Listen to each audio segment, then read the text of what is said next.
प्यारे बच्चों नमस्कार। आइए हम बात करते हैं एनसीईआरटी कक्षा 10 प्रश्नावली 10.1 का पार्ट 2 लेकर आए हैं, जिसमें आपने पार्ट 1 में देखा हमने वृत्त के बारे में बहुत सारी चीज़ें बताई आपको समझ में भी आया होगा। तो चलिए अब आज चैप्टर पे चलेंगे। अभ्यास हमको जो है ख़त्म करना है। तो क्वेश्चन हमने लिख दिया है। पहला क्वेश्चन है आपका कि एक वृत्त की कितनी स्पर्श रेखाएं हो सकती हैं। तो चलिए देखते हैं कि एक वृत्त की कितनी स्पर्श रेखाएं हो सकती हैं। अब आप बताइए, ये आपका वृत्त है। अब इस वृत्त पर कितनी स्पर्श रेखाएं हो सकती हैं।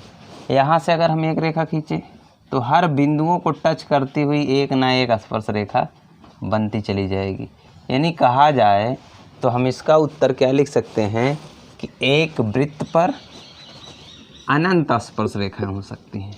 क्या लिखेंगे? अनंत स्पर्श रेखाएं हो सकती हैं। एक वृत्त पर अनंत स्पर्श रेखाएं हो सकती हैं। और दूसरा प्रश्न आता है रिक्त स्थानों की पूर्ति कीजिए। इसमें कह रहे हैं कि किसी वृत्त की स्पर्श रेखा, उसे कोई भी वृत्त है, इसकी स्पर्श रेखा यदि हम खींचते हैं इस तरह से, तो ये कितने बिंदुओं पर मिलता है या प्रतिच्छेद करता है। तो यहाँ लिखेंगे किसी वृत्त की स्पर्श रेखा उसे केवल एक बिंदु पर प्रतिच्छेद करता है। कितने बिंदु पर? एक। क्योंकि कोई भी स्पर्श रेखा खींचेंगे, जैसे यहाँ से हमने खींचा तो यहाँ पर एक ही बिंदु पर स्पर्श करेगा, तो इसलिए यहाँ लिख सकते हैं हम उसे एक बिंदु पर प्रतिच्छेद करता है। दूसरा प्रश्न है वृत्त को दो बिंदुओं पर प्रतिच्छेद करने वाली रेखा को, यदि वृत्त को दो बिंदुओं पर प्रतिच्छेद करता है, पिछले वीडियो में आपने देखा दो बिंदुओं पर वृत्त को प्रतिच्छेद करने वाली रेखा, हमने बताया था कल कि जो है 3 कंडीशन हो सकती हैं किसी भी वृत्त को स्पर्श करने की। 3 कंडीशन। पहला, या तो बाहर से जाएगा अप्रतिच्छेदी रेखा, दूसरा या फिर स्पर्श करती हुई जाएगी तो स्पर्श रेखा कहलाएगी, या फिर बीच से जाएगी तो दो बिंदुओं पर प्रतिच्छेद करेगी, तो इस रेखा को कहते हैं छेदक रेखा। तो यहाँ हम लिख सकते हैं वृत्त को दो बिंदुओं पर प्रतिच्छेद करने वाली रेखा को छेदक रेखा कहते हैं। यानी ये आपका हो गया छेदक रेखा। अब आगे एक वृत्त की समांतर स्पर्श रेखाएं हो सकती हैं। तो बच्चों हम जानेंगे एक वृत्त की समांतर स्पर्श रेखाएं। एक स्पर्श रेखा हमने खींचा, अगर इसका समांतर स्पर्श रेखा खींचेंगे तो एक रेखा ये हो जाएगी। यानी एक वृत्त की 2 समांतर स्पर्श रेखाएं हो सकती हैं। तो यहाँ लिख सकते हैं 2। आगे वृत्त तथा उसकी स्पर्श रेखा के उभयनिष्ठ बिंदु को, वृत्त तथा स्पर्श रेखा के उभयनिष्ठ बिंदु को, इस बिंदु को कहते हैं बच्चों स्पर्श बिंदु। क्या बोलेंगे? स्पर्श बिंदु बोलेंगे। तो लिख सकते हैं यहाँ पर बिंदु को स्पर्श बिंदु कहते हैं। लिख लीजिएगा। हमने क्वेश्चन इसलिए उतार दिया क्योंकि आपको क्वेश्चन देखने में थोड़ा सा आसानी हो गई, बोर्ड में लिखा था। अब इस तरह से हम चलेंगे अगले प्रश्न की ओर। क्वेश्चन नंबर 2 तक हो गया हमारा। तीसरा देखते हैं, तीसरे में क्या कह रहे हैं।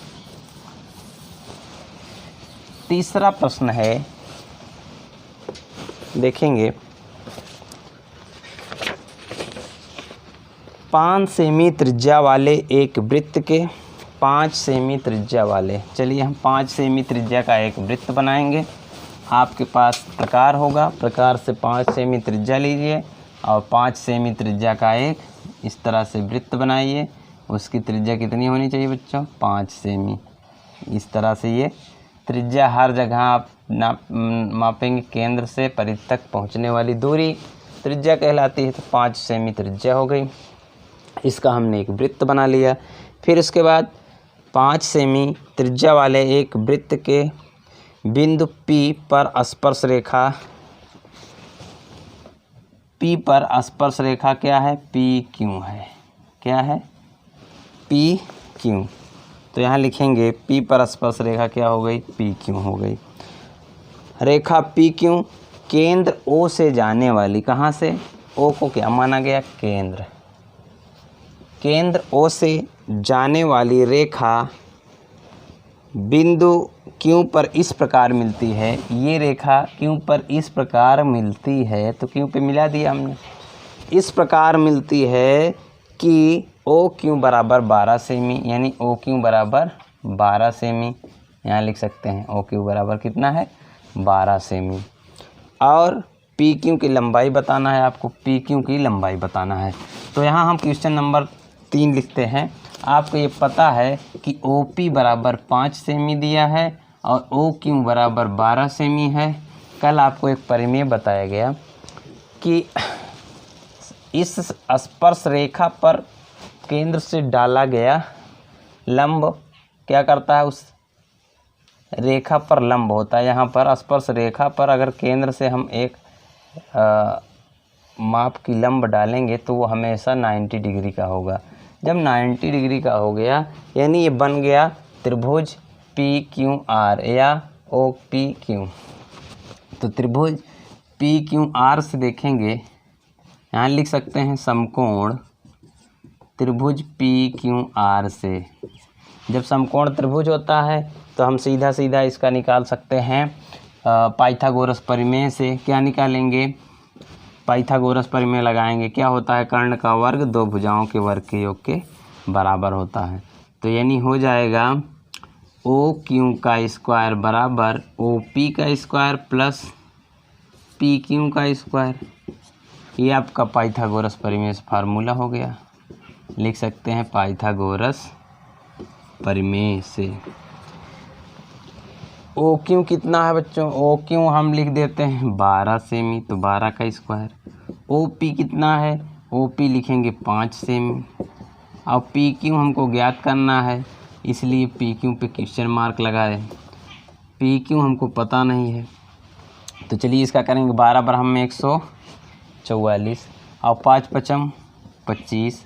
पी क्यू का स्क्वायर है। अब इसको इधर लाएंगे, पी क्यू अकेले बचा, यानी पी क्यू का स्क्वायर बराबर 144 माइनस 25, घटा दिया बच्चों आया 119, यानी पी क्यू का स्क्वायर इक्वल टू 119। तो पी क्यू का मान आ गया रूट में 119 सेमी, यानी इस पी क्यू की लंबाई आपको मिल गई रूट में 119। तो ये ऑप्शन है बहुविकल्पी था, इसमें डी वाला ऑप्शन सही रहेगा, अंडर रूट 119 सेमी लगा लीजिए। अब आगे देखते हैं हम लोग क्वेश्चन नंबर 4।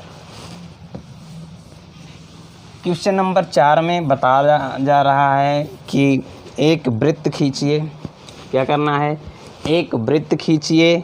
तो आप लोग तुरंत एक वृत्त खींचिए, ले करके यहाँ पर दूरी आपको नहीं दी गई है, कोई भी माप ले करके एक वृत्त खींच लीजिए। बढ़िया सा एक वृत्त खींच लिया हमने, और कोई ना कोई तो केंद्र होगा। ये एक वृत्त खींचिए और एक दी गई रेखा के समांतर, दी गई रेखा के समांतर कोई रेखा है। इस तरह से हम मान लेते हैं कहीं पर भी एक जीवा की तरह एक रेखा है, तो रेखा के समांतर दो ऐसी रेखाएं खींचिए, उनमें से एक स्पर्श रेखा हो, दूसरी छेदक रेखा हो। एक स्पर्श रेखा हो, दूसरी छेदक रेखा हो, यानी दी गई रेखा के समांतर कोई भी रेखा इसमें दी गई है। तो आप देख सकते हैं, सबसे पहले हम लिखते हैं, मानते हैं ये रेखा एक हमारी है क्या, जो केंद्र से होकर जा रही है, उसका नाम दे दिया पी ओ क्यू। यानी रेखा सबसे पहले हम रचना में लिखेंगे एक सी ओ आर, यानी एक सर्किल खींचा जिसका केंद्र ओ है, उसकी त्रिज्या आर है। इस तरह से एक वृत्त खींचा,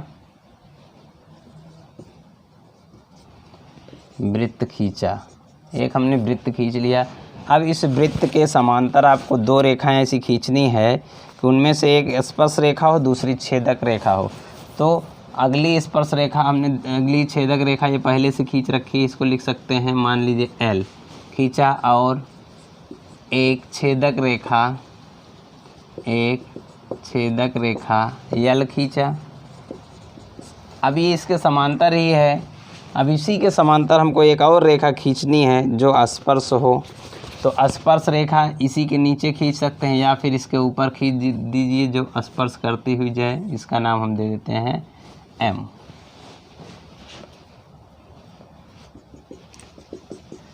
P Q के समांतर एक स्पर्श रेखा खींच दिया।